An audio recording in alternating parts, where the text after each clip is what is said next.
वई आहे, कुझु गीत थी विया आहिनि म्यूज़िक गोल्ड में। म्यूज़िक गोल्ड तमामु सुठी कंपनी आहे सिंध जी, ऐं जंहिं स्टूडियो में असीं वेठा आहियूं तमामु काफ़ी अरसे खां बाद वरी जेको आहे सो असांखे मौक़ो मिलियो बाहिदरीअ वटि रिकॉर्डिंग करण जो, ऐं ॾाढो मज़ो आयो। वरी उहे ई पुराणियूं यादियूं वरी ताज़ा थी वियूं जेकी हैदराबाद हूंदियूं हुयूं। सो माशाअल्लाह तमामु महिनतुनि सां ऐं मोहबतुनि सां एल्बम थियो आहे। इन एल्बम में तमामु असांजा मशहूरु शाइर बि आहिनि, ऐं असांजो सम्झो मशहूरु हींअर आर्ट फ़नकार मुमताज़ मौलाई, उनजी बि शाइरी आहे जेका मुंहिंजा पुराणा गीत आहे दोस्तनि जी फरमाइश ते, वरी उहे असीं हिनखे ॿीहर ॻायो आहे। ऐं भाउ शाबान सोलंकी जी तमामु बहितरीनु हिन में शाइरी आहे। ॿिया दोस्त काफ़ी आहिनि, भाउ उब्दाला शाइरी आहे, भाउ आदिल शाहाणी, ऐं एहसान मीरजत, लालजान मीरजत, ऐं दिलमुराद बुढ़ाणी, काफ़ी दोस्त आहिनि हिन एल्बम में। मां कंहिं कंहिंजा नाला खणा, इनशाला अञा एल्बम जो कुझु कमु रहियल आहे, इनशाला उहो जल्द मुकमल थी वेंदो, अलाह कंदो। ऐं तव्हां बि दुआ कजो सिंधवासियो जेकी बि आहियो। ऐं हिकिड़ो गीत हीअ गीत दोस्तनि जे ॾाढो पेश कयो वञे, संगत बि मज़ो वठे। भाउ इधर हले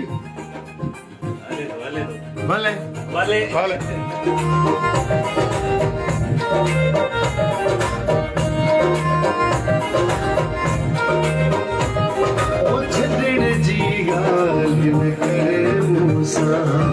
छॾण वारा ॿिया हूंदई, ओ छॾण जी ॻाल्हि न कर मूंसां।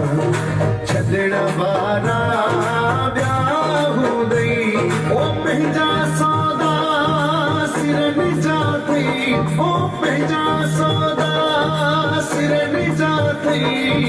भॼण वारा ॿिया हूंदई, ओ छॾण जी ॻाल्हि न कर मूंसां।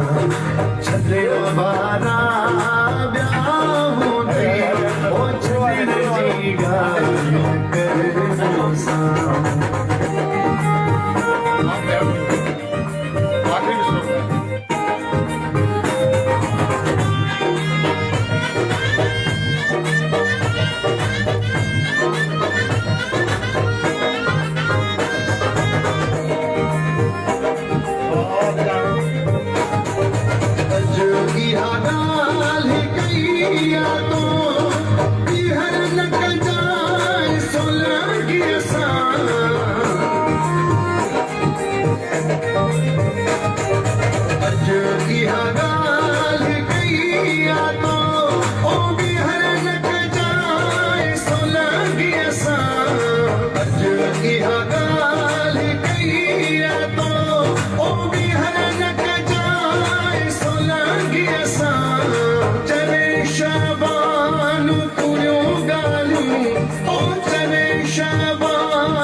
छॾण वारा ॿिया हूंदई, ओ छॾण जी ॻाल्हि न कर मूंसां।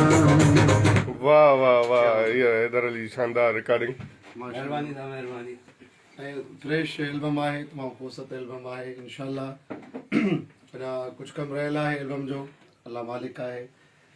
तव्हां दुआ कजो सभई ॾिसंदड़, त इनशाला कमु मुकमल करे ऐं हिन एल्बम खे सुठे नमूने सां रिलीज़ कयो वेंदो म्यूज़िक गोल्ड तरफ़ां।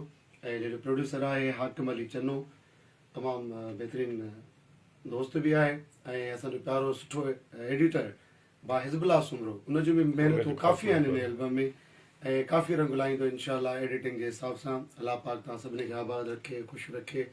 मुंहिंजे आवाज़ मां गले मां तव्हांखे ख़बर पवंदी हूंदी त केतिरो तमामु थकावटूं आहिनि। वॾी महिरबानी, लख एहसान कुर्बान।